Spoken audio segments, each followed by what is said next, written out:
Welcome to the Revenue Builders Podcast, a weekly show featuring B2B sales leaders and executives. Hosted by five-time CRO John McMahon and Force Management co-founder John Kaplan, the show goes behind the scenes with the people who have been there, done that, and seen the results. If you enjoy our content, please subscribe, rate, and review the show to help us reach more people. Revenue Builders is brought to you by Force Management. We help companies improve sales performance, executing the growth strategy at the point of sale. Find us at forcemanagement.com. Enjoy today's episode. Welcome to the Revenue Builders Podcast. I'm John McMahon. I'm joined by the one and the only, the deep voice, John Kaplan. Cap, what's happening, buddy? Johnny, it's good to talk to you this morning. I'm really looking forward to this episode. Is that your extra deep voice this morning? I got a little lozenge in my throat to try to make it a little less deep, but it's not working. All right, yeah. All right, I don't know what you're doing to it, but you got it tuned up pretty well. Yeah. So, Cap, our special guest today is James Underhill. So, James is the Senior Director of Sales Operations and Strategy at MongoDB. James started his career as a pre-sales engineer at Videology. I don't know how they're doing today, James, but we could talk about that if you want. Then James spent 2 years at Twitter, where he was a revenue operations analyst. Since then, James has been promoted 4 times to his current position as Senior Director of Sales Operations and Strategy, again at MongoDB. So, Cap, say hi to James Underhill. James, great to meet you, brother. Great to meet you. Great to meet you. Super pumped to be here, guys. So, Cap, we have James on because we want to explore the topic of the potential impact that AI could have on sales. You know, what effect will AI have on sales? What will happen at the top of the funnel, the middle of the funnel, the bottom of the funnel? And where will AI have the most impact on not only the selling experience, but also the buying experience? So, James, let's start by discussing maybe at a high level the effect that AI could have on sales, and what are some of the potential changes that you might see coming? Yeah, for sure. Thanks so much for having me, guys. This Sure. has been an obsession of mine over the last year at MongoDB, working with Cedric. We're extremely bullish on what Gen AI can do, but it's going to be super important to think about where and how it's leveraged, and particularly how it complements our teams and how it makes them more effective. So I think a good place to start is high level is, you see a lot of, or I've seen a lot of things on LinkedIn lately of, Gen AI is going to make a rep 10x more productive, or it's going to do this. Well, what I think we can dig into is really breaking apart the sales process, understanding what each piece is, and then understanding how it's going to be affected. And we can kind of pull that thread to, how did that affect the buyer experience? But I think just to start out with, there's a lot that's going to be influenced just in the ability for reps to really deeply focus on accounts. When you think about kind of starting at the top of the funnel, figuring out who are the right accounts that we should talk to, what's the right way we should be engaging with them, and creating a level of focus that is difficult for them to kind of naturally do now. It also is going to help us just hit scale that's very difficult, I think, for people to do now. People a fixed amount of time, and it's a huge scaling mechanism. The reality is we want to get to a place where reps are spending most of their time selling, not doing administrative work or research. And that's really going to drive, I think that really leans into the parts of selling that are the most human. Yeah. I mean, really what I hear you saying, it's all about sales productivity. And right now, as we all know, especially in enterprise sales, there's a lot of busy work that AI could probably help with to make people a lot more productive so they can actually focus on selling instead of doing a lot of busy work. Hey, so I want to set the stage a little bit for this because I'm pretty passionate about this topic. Not that I know a lot about it, but I'm very passionate about the potential for it. And I want us to really kind of think about, just for a second, the premise of, for me, I think Gen AI is going to make the bad reps worse and the great reps better. And what I mean about that is, I think that we have an opportunity to bring IQ and EQ together what I hear a lot of people talking about is this IQ component, or the statistical and data part of, selling being enhanced. But I actually see it the other way around. I see high EQ people being able to leverage IQ tools to bring this world together. So can you guys just set the stage for me? Because there's a lot of talk out there about, Gen AI, helping reps. I think that if it's done wrong, it could be done horribly wrong. Comments, please. Yeah. Well, for me, Cap, it's selling's part science and part, as James said, who do we sell to? How do we get to the persona? How can we take a lot of the busy work out of getting to the right people at the right time and understanding use cases, more effectively? So I think there's the science piece, but there's the people piece that we deal with, or the art piece. And that, I don't think AI will ever replace that. And that's what I hear you saying. So let's focus more with AI on the science piece of the sales process and not so much on the art piece of the sales process. It'll never replace us dealing with people, their personalities, the politics in the accounts, those types of things. It's never going to replace. Yeah, James. Yeah, absolutely. I mean, this reminds me of a quote from when I read How to Win Friends, Influence People years ago. Dale Carnegie says something to the effect of, we're dealing with people. Let us remember that we are not dealing with creatures of logic. We're dealing with creatures of emotion, creatures bristling with prejudices, motivated by pride and vanity. And I think the most important part of that is the first piece, that we're not necessarily dealing with creatures of logic. We make illogical decisions all the time.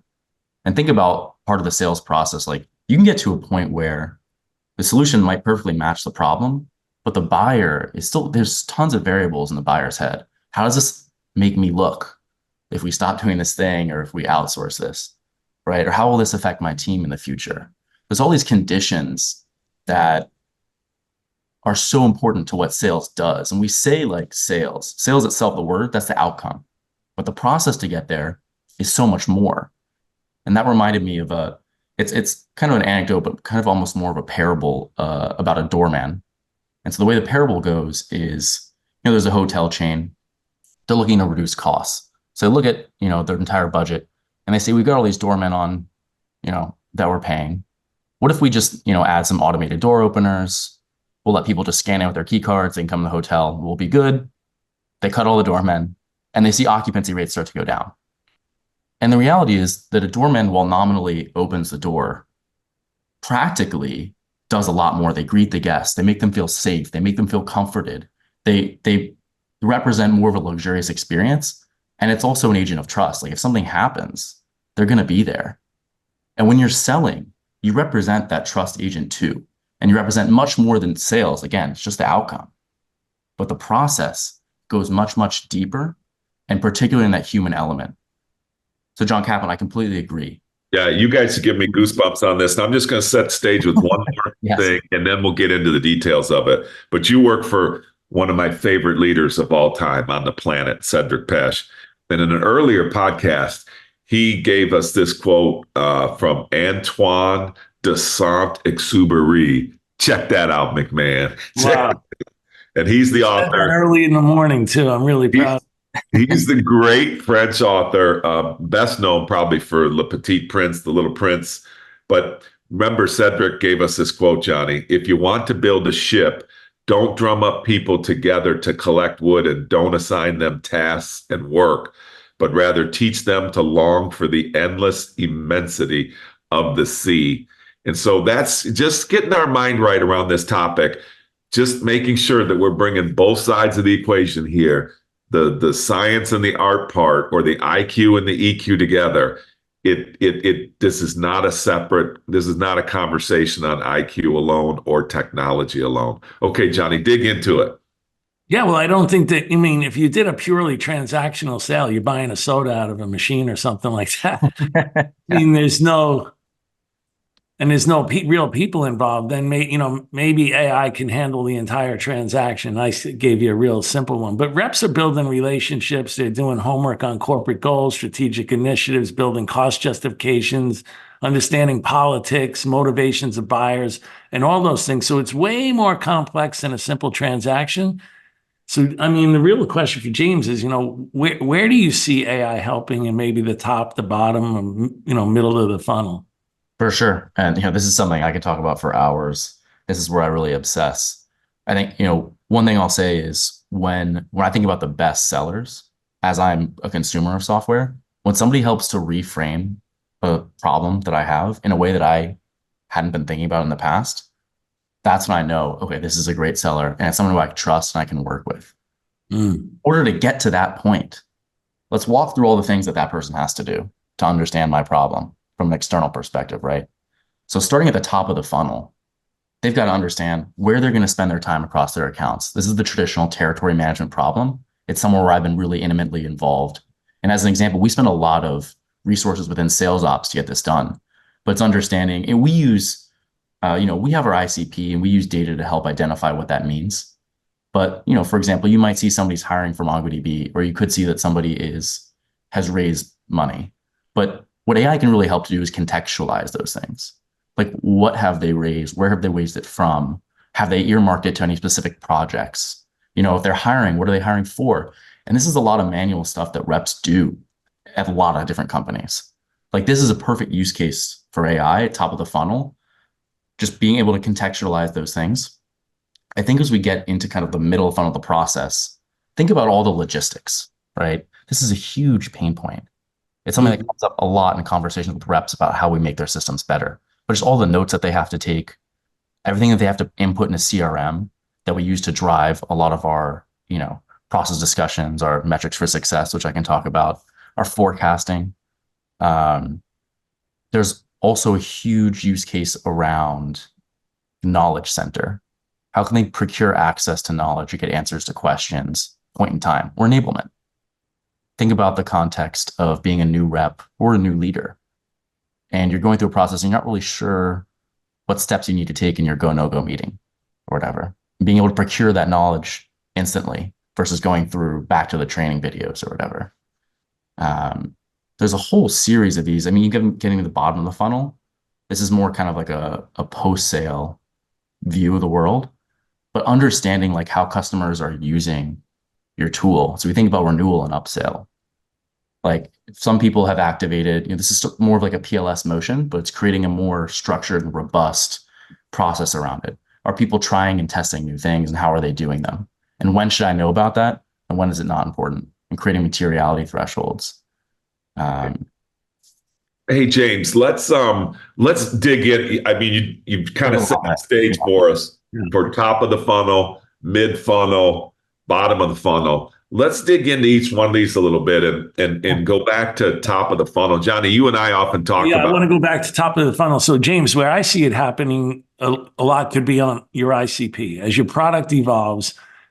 And the competition evolves, and you're adding new reps because you're trying to scale. Just the old constantly changing the ICP and which persona you're targeting and what use cases you're targeting because your product's changing.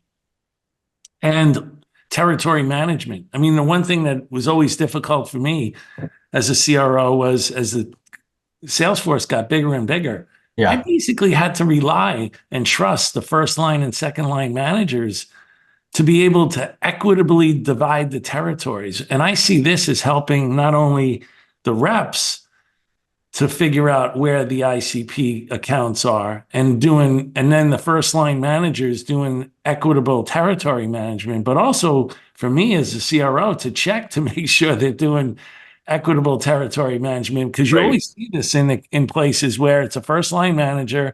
They have a heavy hitter, but that heavy hitter has 50% of the accounts in the territory, and they're afraid to have the conversation and take some of those accounts away. So they sacrifice the productivity of the rest of their sales team, for one or two sales reps. Yes, this is huge. So one thing I want to reiterate is a theme that we can touch on is what should we use AI for and what can we use? And those are different, right? Yes. We actually take this approach at MongoDB without the use of AI, but I think it's a similar analogy. For territory management, we give that responsibility to the managers. So whether or not you have a tool that's helping you identify what the right accounts are, it's still ultimately the responsibility of leadership to take accountability for their patches being evenly distributed. So you could have a tool that says like, John, I think that this is evenly distributed. But at the end of the day, we're putting a human behind the driver's seat of the car, not to make a driverless car analogy, but they're still the ones that are ultimately deciding where to go. But they have the tools, and this is where my opinion is, that it's important to have the tools to augment the information that you have, but they're still making the decisions, because how do you hold them accountable if they're not making the decisions anymore? So this is an area. Some companies, maybe if it's more transactional, you decide to just let the machine do its thing, but maybe you shouldn't. Yeah, and let's focus on what we're really hearing here. Like anything else, any major initiative or technology back in the day when CRM first came to bear, different processes like customer success, and when we went to a SaaS model, all this stuff. We had some reps look at this as what's being done to me and what's being done for me. And what I hear you saying, James, is that the value proposition for AI is what can you do for the reps and sales leaders? So as we continue to listen to these ideas and topics, don't, open your mind. If you're listening right now, open your mind to things that can be done for you here, not things that are going to be done to you. There's a big difference. It needs to be designed that way. Like, John, when you're talking about, the ICP changing, I think that's something that, as leaders, we need to hold ourselves accountable to defining that in the right way and making sure it is the right thing. I'm sure that's something that you could try to, maybe not super successfully right now, to define using AI, but where it is successful is when you point it at the right direction at the right thing. So using the right tool for the right job. Like, we need to understand who we're trying to target and then let it kind of find those things for us. But we take accountability for where we spend our time. Hey, can we just touch on something, Johnny and James? For me, I think that one of the earliest use cases at the top of the funnel for AI is in preparation and discovery. Yeah. I think reps struggle with this. It's as old as dirt. We've been struggling with preparation and discovery since the beginning of time. Let's talk a little bit about specifically in discovery and preparation, if you guys wouldn't mind. Give your thoughts on that. I have some that I'll wrap it up with. This is a huge shot. Yeah, sure. This is a huge area for us. I mean, the amount of time that it takes to prepare just for a conversation, whether it's a renewal or a discovery call, really diminishes our ability to take more calls. And so, we could talk about the ways that you can do that, but suffice to say, AI is a great use case for summarizing, whether it's information about the person you're about to talk to from their LinkedIn, or whether it's previous engagements they've had with a CSM or a partner rep or somebody else within the company. It's very good at doing that. I think that what's interesting to talk about is there's a line to strike about, you definitely want better ways of getting important information to the reps. And we're investing in doing that at Mongo. But how much of discovery and research should you abstract? And it's a question I would pose to you guys too. Like, at some point, if reps aren't really doing much of that discovery and research on their own, how does it affect them later in the deal progression and selling cycle? Yeah, that's something for me. Here's where it's going to make the bad reps worse and the good reps better. So if you're already doing discovery, if you're already doing preparation, look, the reason why we do that is we have this seller deficit disorder, and it's as old as dirt. Like, customers do not believe that we understand their business, and they don't believe that we listen very well. And AI, generative AI, is like a perfect opportunity to use this. Let me just give you kind of from my perspective. I tried to be an early adopter of AI. I think I did a pretty good job of it. I said, what am I doing every day on a day-to-day basis? And I spend a lot of time preparing to have calls and meetings with executives. So is there an easier way to do this? And I started to look at, I used Bing in the beginning. Yeah. And their chat IPT, because it didn't, we can talk about this later, but it didn't record and keep everything that I was doing. It didn't use that in databases for others. And we can talk about a little bit of the privacy part there, but not a big deal. But that's why I started using it. First thing I would do, tell me about the company. I'd go right in. Tell me about the company. Who do they compete against? What products do they have? What's their differentiation? How do they rank among their industry? Who are the executives? Who are the financial backers? Show me articles and YouTube videos. Now, that stuff used to take me an hour or two to prepare. Now, 10 minutes, excuse me, literally 10 minutes. And I have great foundational information. I can go have any conversation from a discovery or prep. Now I know, James, what you're doing is you're probably tying in company data and resources that can help. Not only that, but like what other customers do we have that have the same value propositions? Who are we dealing with in that industry? Now you start to, we're doing all that anyways. The good reps are doing all this anyways. Now we can automate it. That's legit. Absolutely. And what you described is like taking the process of the best reps and then copying and pasting that into products and solutions that everyone can use. Yes. Now, this is where I see it become dangerous, because you know the process intimately, that you were able to ask all those questions, and it's made it easier to find those. But you also now, because you've had to do this for years, you know the process to get to that next question you haven't asked yet. So as people are now ramping and they're just like, well, I look at the summary, are they going to learn the process to get to the next question? And that's where I agree with you on this concept of like, if reps don't have a curiosity and a hunger, so good, it could kind of handicap you.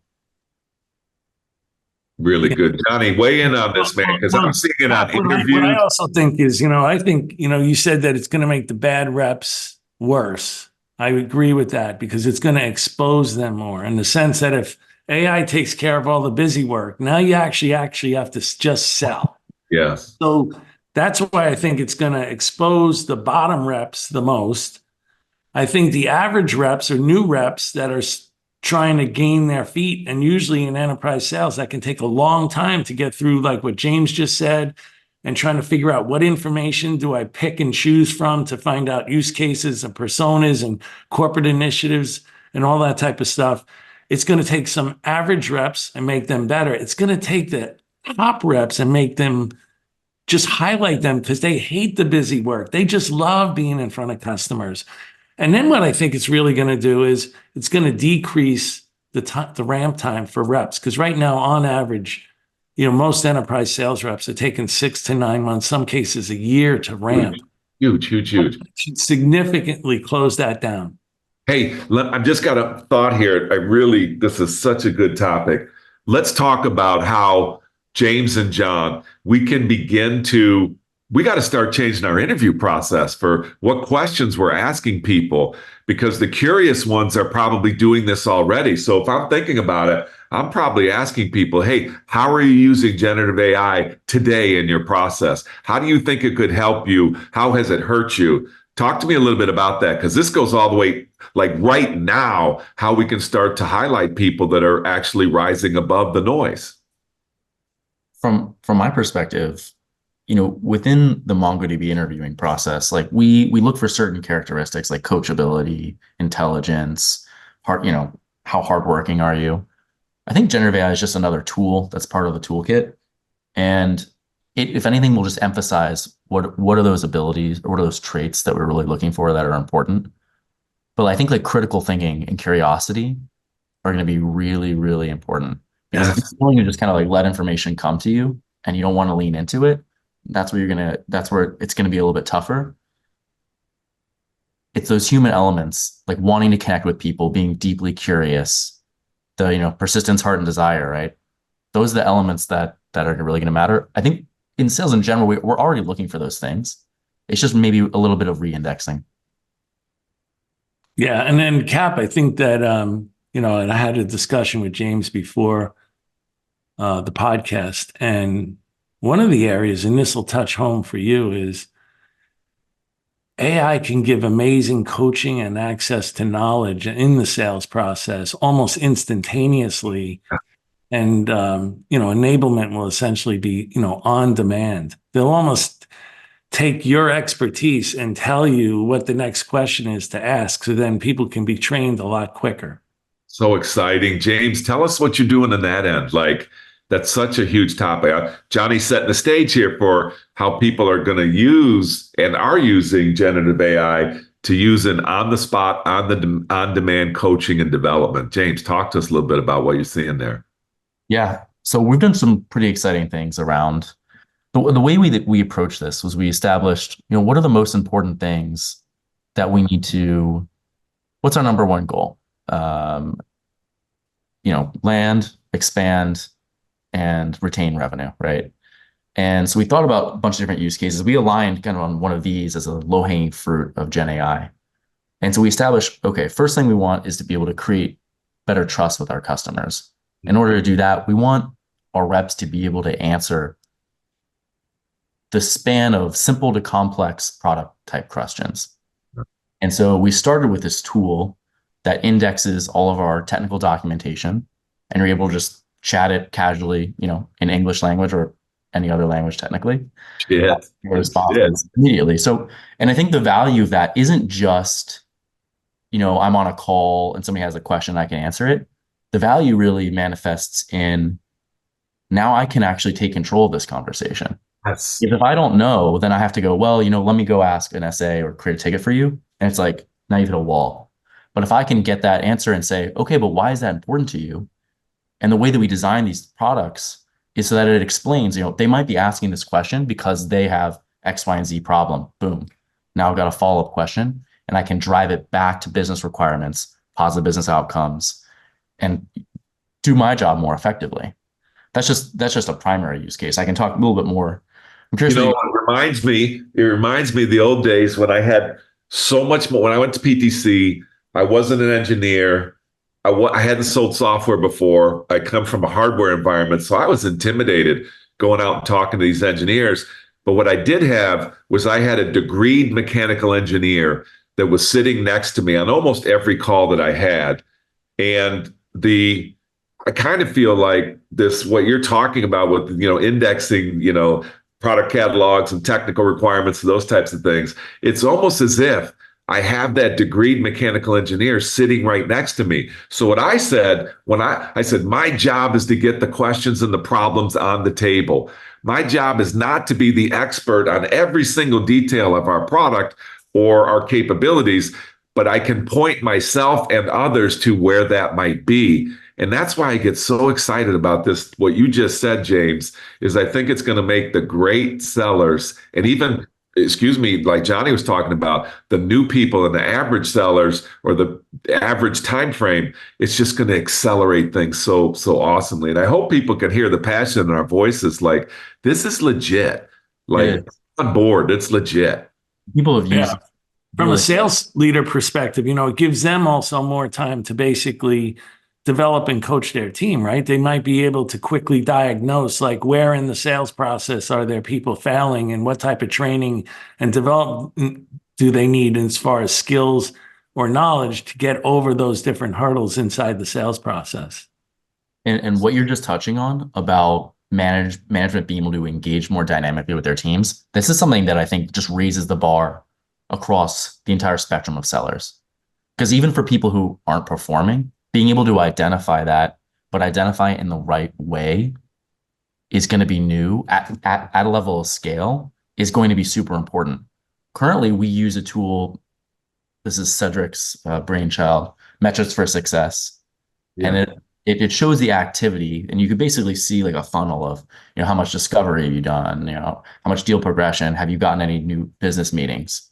And you can kind of infer, wow, you've been doing a lot of activity, but you're really not getting to an EB, right?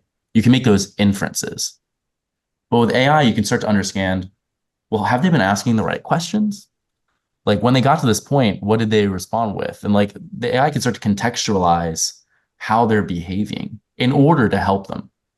And this is where you can get like a hyper version of that Metrics for Success, where you can start to see like, oh, James is really good at getting in touch with developers and has really deep like technical conversations with them, but maybe isn't getting to the business pain, right? And now we know how to coach me.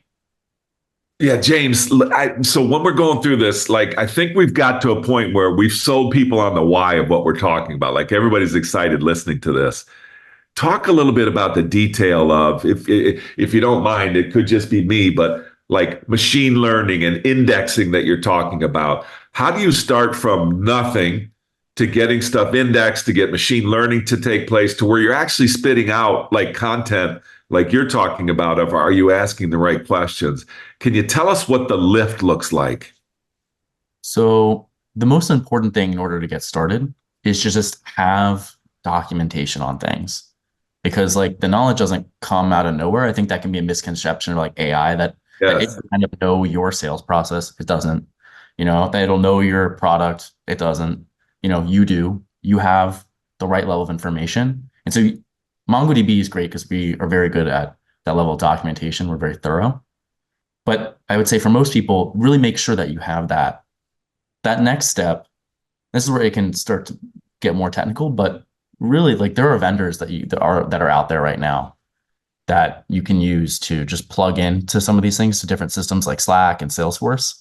And depending on the use case, like there are things that you can buy to do this. The conversation that we're having, I think, is like where are the right places to insert those things, because depending on what you're selling and the intimacy that our sellers need to have with the buying personas, it could be different. But to get started, I would say you need robust documentation, and then you can plug and play varying vendors to be able to help with it. Johnny, what are you seeing out there on the boards and things that you're like, people are talking these big initiatives or what have you, and it's like in the old days, for me, it's kind of like, man, we really screwed it up. We went on documentation sprees and we overwhelmed the reps with documentations. Normally, there's not a shortage of documentation. But Johnny, what's your thinking on how, we do this in a way, and you too, James, that we just don't freaking, you put more garbage in the garbage can, you just have more garbage. Right. So talk to me about your thoughts on that. How you really kind of do this strategically? I think, to be clear, when I say documentation, I mean like documenting what it looks like to have a great new business meeting. Yeah. Or so best practices. You're documenting best practices. Okay. Exactly. Or how do we win against X competitor, and having really good material around that. Because then when you come into those situations, then you're able to draw from that in the right way.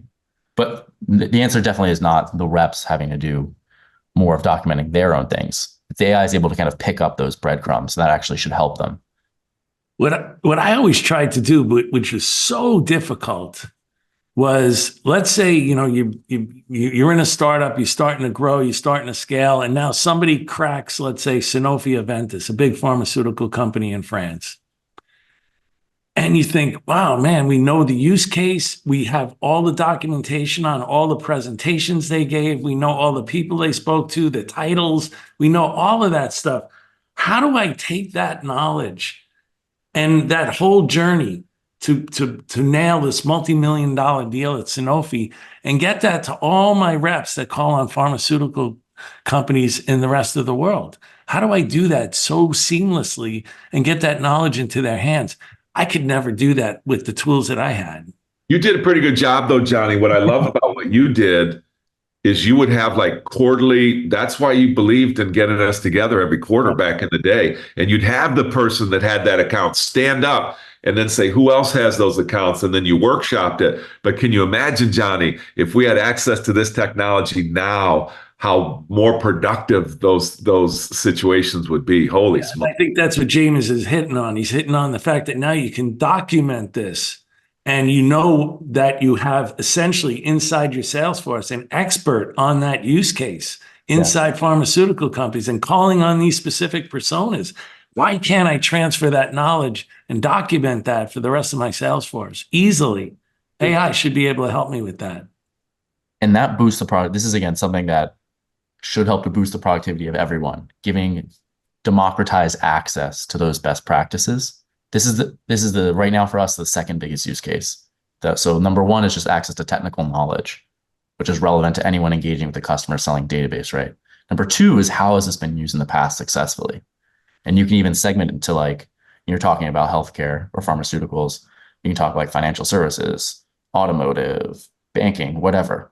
And that it's super easy to find. And by the way, you can use MongoDB to do this. Yeah, brother. Yeah, brother. Hey, the other thing is, the third thing I think is how to leverage the ecosystem.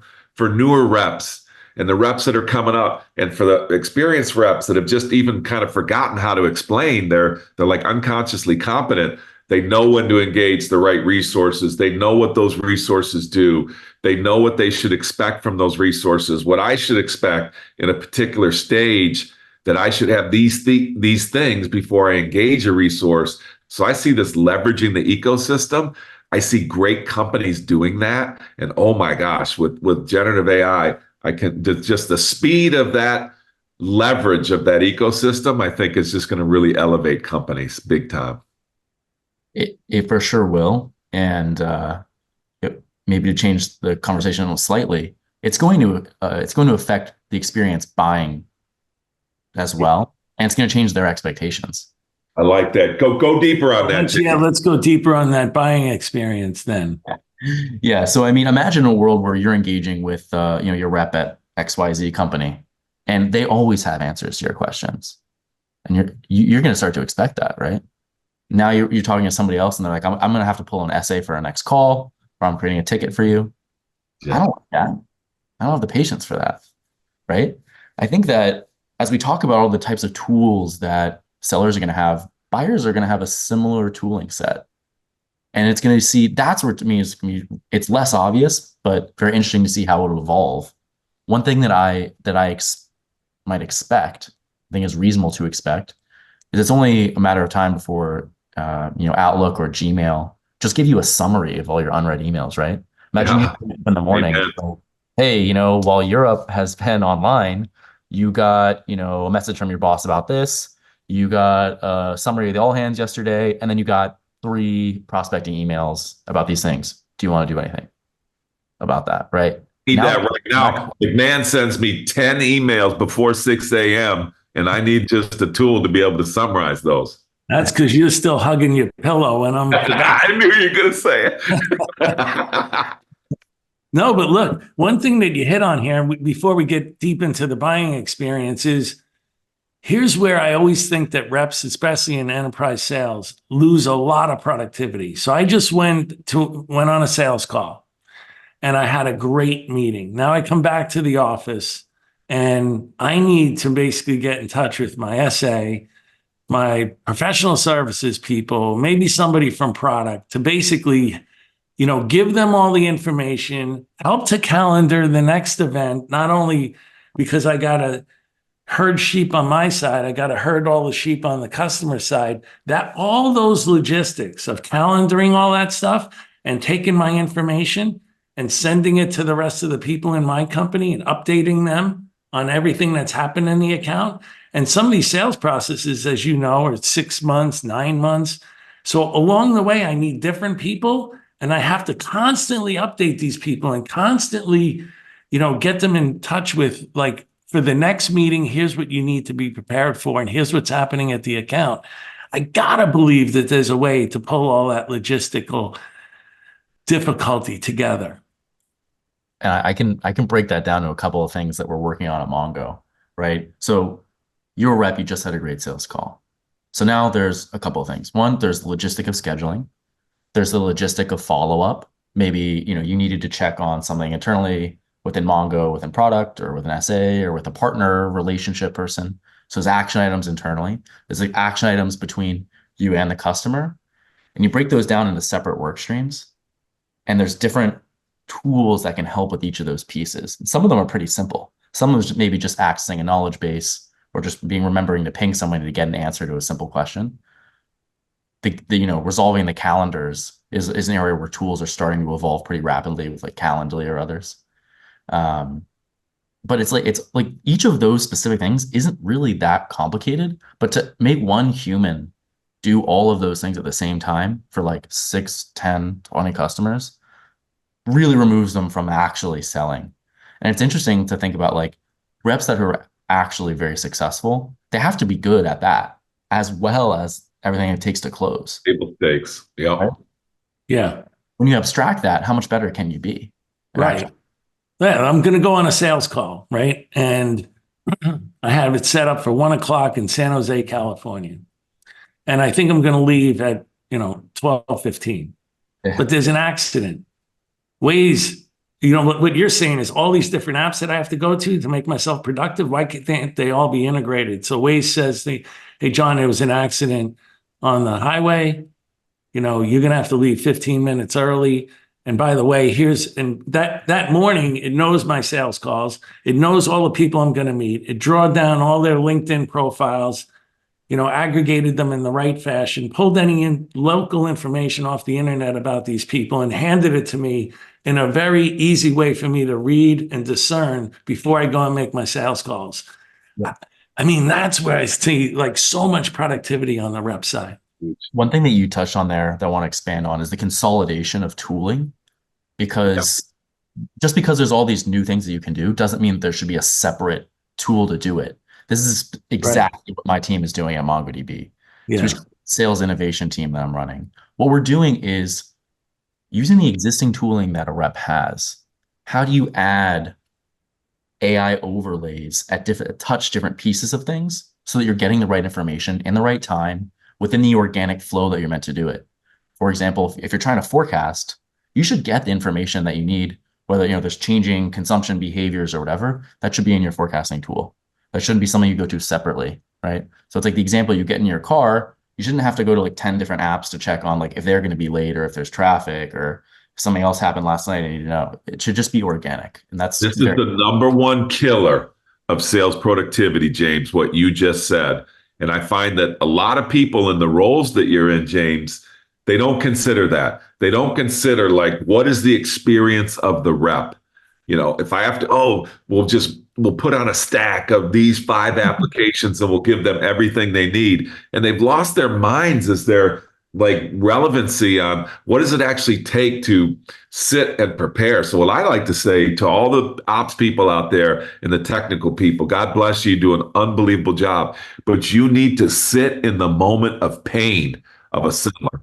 When you sit in the moment of pain of a seller, you can make their life easier, not by putting on more applications, but make their job easier. James, that's exactly what you guys are doing at Mongo. And something I thought about, I finished Elon Musk's biography, the Walter Isaacson one that came out recently. One thing he said was, he has the engineers in the factories, and he has this analogy. He's like, if your hand is on a hot fire, you're going to pull it out and do something about it. But if someone else's hand on the fire, you're over here, just living your day. And that's how I've structured my team. And it's been helpful that I've been at MongoDB 7 years, right? I know the people, I know a lot of the process, but you have to be intimate with the problems to be able to design them in the right way to solve them. And I think where people are going to go wrong with AI is that leaders are going to say, gosh, we have this huge problem with discovery or just getting or territory management. And so we bought this tool and I'm just really crossing my fingers and hoping it's going to solve it. That's not a recipe for success. It needs to be very intentional. Yeah, you can't rely solely on the tool. Like you said earlier in the podcast, where you have to have the human element behind the tool, right? Absolutely. So let's go back and talk a little bit about how this might change the buying experience from the customer side. You have any thoughts on that, James? Yeah, a lot. I mean, I think, yeah. So my background before MongoDB, I was in ad tech. And, I kind of saw the rise of platforms like Facebook, and I was at Twitter for a while. And as targeting got better, the demand for more targeted ads went up. Mm. When salespeople get more productive, the demand for productive salespeople is going to go up. Now, in the world of ad tech, it costs money to send ads to people. And, salespeople cost money, but I'm thinking about from an outbound perspective, emailing somebody doesn't cost money. Mm-hmm. So I think that as we, particularly in the area of discovery and territory management, as tools are able to contextualize and understand problems, buyers are going to get a lot more inbound, a lot more PG per solution.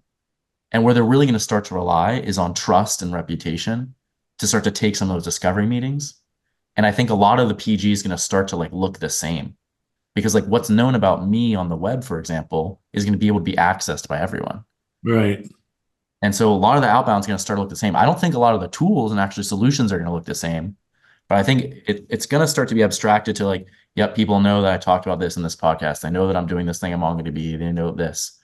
And so how do I actually filter like who are the real people that have solutions that can solve my problems?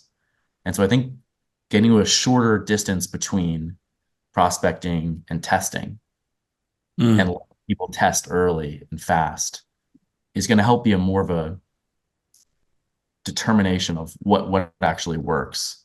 But wouldn't customers then kind of turn off, James? I mean, if essentially today they're getting bombarded with emails and phone calls, and now if you're saying that everybody now has access to information on these people and they're going to target them even more, and it's all going to start to look the same, then why wouldn't the buyer start to turn it off?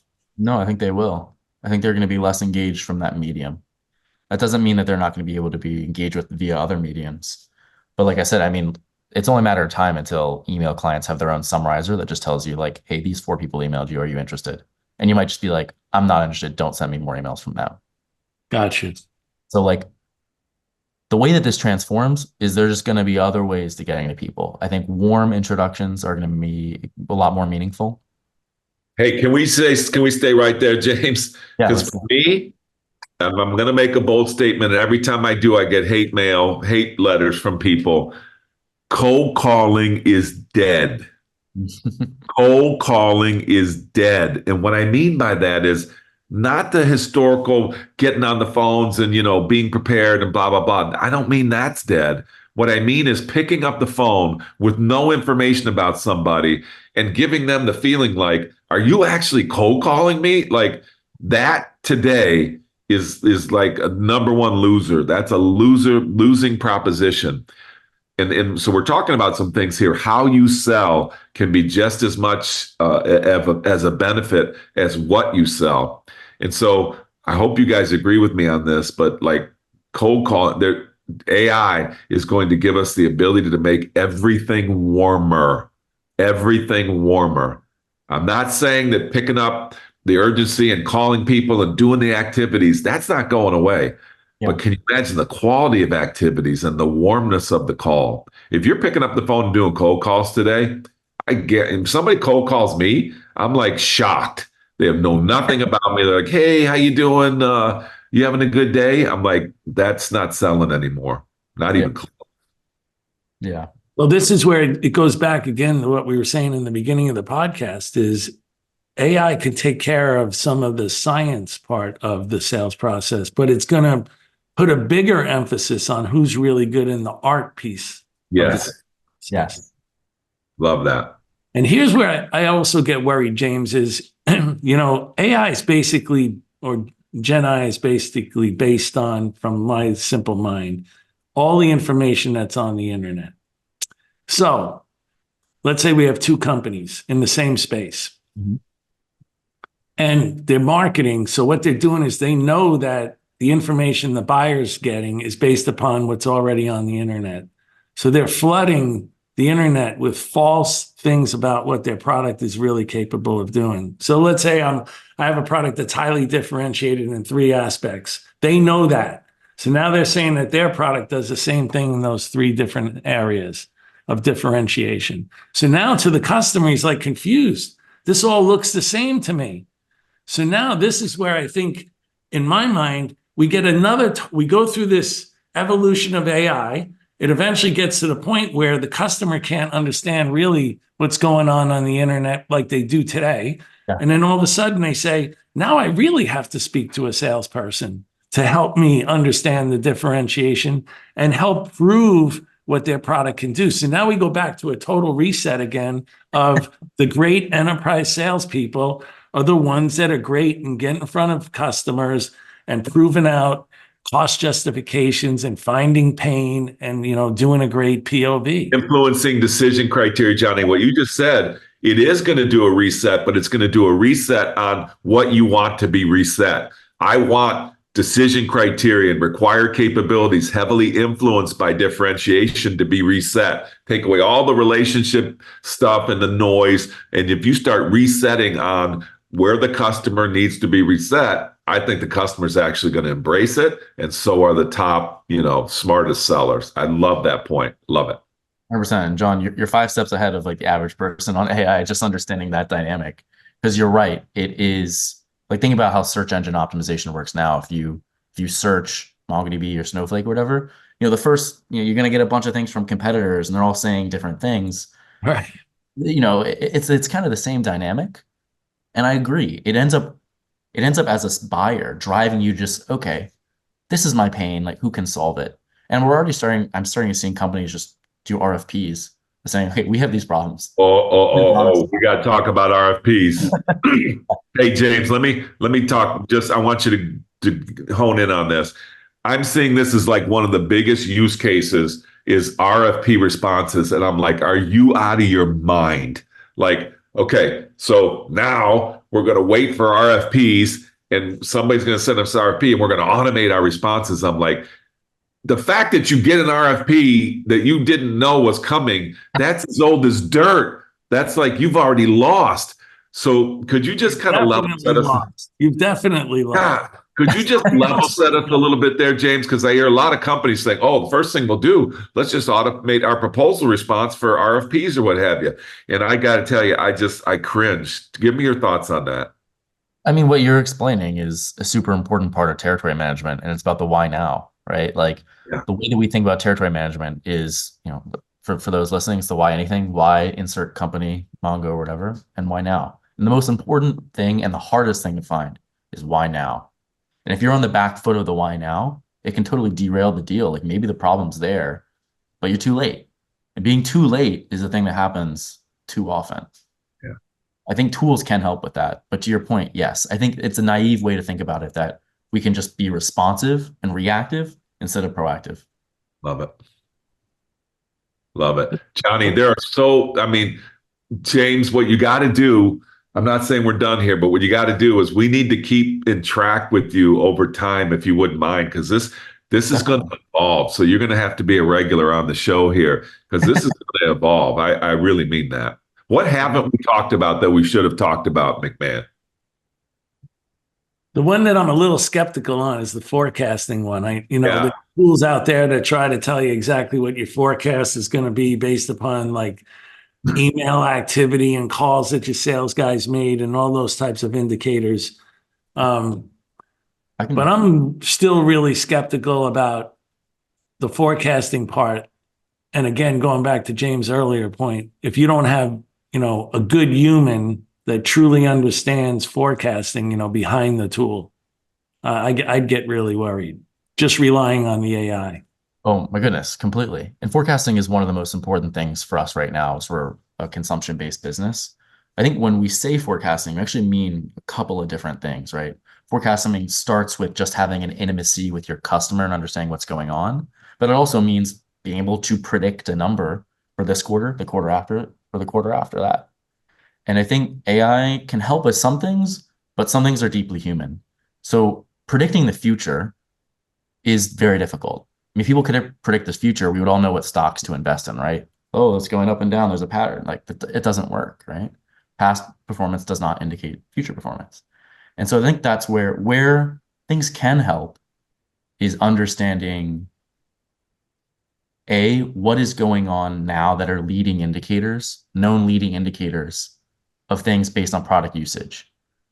And so one thing within Mongo, we know that if somebody has bought a product and they're not using it at all, they haven't used it, like maybe our CSM or rep hasn't noticed that, right? This is one of the most simple heuristics. There's many others. We call them anti-pattern heuristics.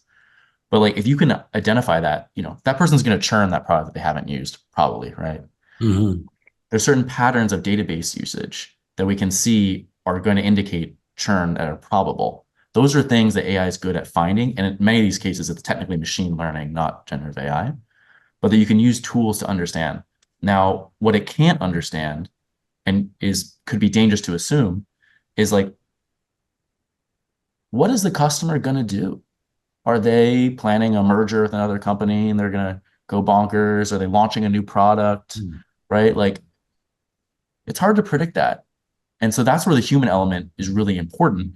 And this is where forecasting, I think, becomes really interesting as a use case for AI, is you have the human element of, I'm having a conversation with you about your business, how it works, what's important to you, and what's happening in the future. And now I'm taking that information, and then I can have I can use an assistant of sorts or a tool to help me understand how that translates into what you're going to pay over time. But it's not going to tell me, hey, James, they're going to bill this over this time period. That's unlikely. This person's going on vacation at the end of the quarter, and it's still the old school and the new school coming together. Yeah. But what I think to accelerate James' point, I think what he's talking about is if I have multiple users using my product, I can start to see behaviors. I can start to look at product usage data and start to derive based upon how much they're using the product, how little they're using the product, how other users are starting to use the product, if new users are coming on or users are leaving. I can start to develop behaviors not only of what's going on in the entire account, but maybe even with certain specific users, if they could be potential champions, if they could be people that are falling out or they're going to leave the company. Why were they using the product for 2 years straight every day and now they're not using it anymore? Those are all, you can start to use AI to start to develop. Well, what is the behavior of what's going on here? Yeah, I think, John, what you're talking about for me is regardless of where you stand with generative AI, machine learning, or what have you, for me, it's always been about insights. I just look at my own usage of tools or my own usage of information. When people can give me insights about my usage and about others' usage that would help me. Okay, I've got an app for golf or whatever. Well, typically because I'm scoring this way or I'm having this many putts, the average person that's like me does these 3 things. For me, it's always been about insights. And I'm always willing to keep those apps or keep those processes that give me insights, not only on my own usage, but what are the top people in my band of whatever I'm in? What do they do? And for me, that's the ultimate value proposition. Well, those behaviors can also translate into what I think James was going with. Are they ready for an upsell or a cross sell? Are they ready for a renewal? Are they potentially a risk for churn, in the buying cycle? And just to expand on what we're talking about here, the ability to build trust with a customer comes through deeply having an intimacy with what's going on with them and being able to say, hey, in the golf example, like, hey, this is actually maybe something you haven't noticed about your swing or whatever. And at MongoDB, we have this tool we've rolled out to our customer success organization, and it allows them to say, hey, they could just be sending them the updates on the latest version or whatever, the blanket kind of outreach. But what they can do very customized and specific and say like, hey, we noticed that you've done X, Y, and Z, but you haven't quite done this thing. And we'd expect that you guys would be running kind of at this level or whatever. And we have this whole onboarding flow. And this is Dan Barrett's baby, which has been really powerful of where do we expect people to be in the certain levels of customer maturity? And we can kind of benchmark them to that. And the response rate is amazing. When we reach out and we say, hey, we think that you guys should be doing this, or it doesn't seem like you're doing this, or there's an opportunity for you to do this, and you're not, people are responding immediately like, yes, let's hop on a call. I'd love to understand that better. Because now you're empowering them. I love that. I love that. Not saying you did this wrong. We're saying we might expect this. I could help you if you're interested. And they're very interested. Yeah, where I can also see it helping a lot is in the PLG motion, which you are very familiar with at MongoDB, because here you have new users starting to use a product. You want them to be very successful. And today you don't really understand why they're dropping out. You see them dropping out, but can you really understand the cause of why they dropped out? And I can really see AI enhancing the PLG experience. 1,000%, particularly with onboarding. Yeah. With a complicated technical product like a database or application performance management or whatever, you want to make there is a risk that even though they're using the tool and paying for it and maybe paying a lot, but that they're not using in the way that it's meant to be designed. And how do you identify that and make sure that in the early stages of that PLG motion that they're putting in place best practices, so by the time that they're mature, they're using it in the right way? Because there's a lot of it's possible to spend a lot of money on something because you're not using it correctly. Yeah. That's particularly true in database. They're spending a lot of money because they're not getting the performance that they need. And so throwing compute at something. Well, how do we earlier in the stages of their cycle make sure they're configured properly so they don't get to that point? And that's how you optimize to lifetime value. Can you imagine Johnny and James, a CRO, listening to the past hour of what we've been talking about, and listen to this is what we're hearing. That's their stomach ache. That's their stomach doing a stomach ache. How many of you CROs or executive CXOs have pulled your car over because you got dizzy, because you're asking yourself, what the heck are we doing right now? Can you imagine somebody listening to this, Johnny, right now, the next interview that they go on? Walk me through what you guys are doing with AI to help the seller, be more insightful for the customer. So if you're listening to this and you have no plan, play this over again and link into James Underhill from MongoDB and link into him on LinkedIn and start asking him some questions. I can't even imagine how this podcast is just going to change immediately how people start interviewing for jobs. Well, probably there's some people going to go start some companies also. Well, yeah. Happening. Because there's so many areas that we covered, just in the last hour that are huge opportunities for people to start companies and make money. There's a lot of money to be made. We got to have you back, James. Johnny, let's just say James is going to be our resident expert here, and we check in with him maybe once a quarter or something and just see what's new, what's going on. We'd love to do that. Great, James. Thank you so much for participating. I really, really enjoyed it. It's a great session. Absolutely. It's a privilege, guys. And for us. And thanks to James. Thanks to Mr. Johnny Deep Voice Kaplan. Thanks to all our listeners for listening to another episode of the Revenue Builders Podcast. Thanks for listening to today's episode. Be sure to check us out at forcemanagement.com.